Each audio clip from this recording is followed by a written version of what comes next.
Japanese soldiers wrapped in white. Cloth lay hidden in the snow for 3 days and 3 nights, waiting for the 8th Route Army to walk into their encirclement, believing their disguise was perfect. But they never expected to be exposed so quickly. Just as the 8th Route Army unit was about to enter the area, the company commander sensed something was wrong and noticed chaotic footprints scattered across the snow ahead. Raising his binoculars, he saw no one at all, which made him even more cautious. Although some soldiers guessed the footprints were left by villagers gathering firewood, the battle-hardened commander knew things were not so simple and decided it was better to be careful than reckless.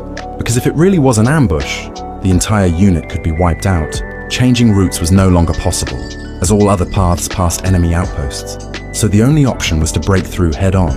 Yet no one knew how to fight until the commander suddenly came up with a plan.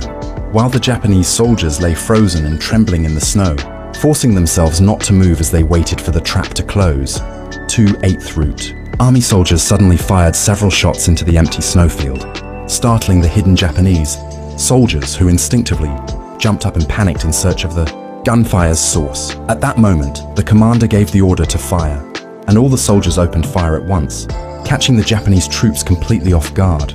Fierce fighting erupted, the Japanese formation quickly collapsed, and casualties mounted as the 8th Route Army pressed forward, turning the battle into brutal close-quarters combat.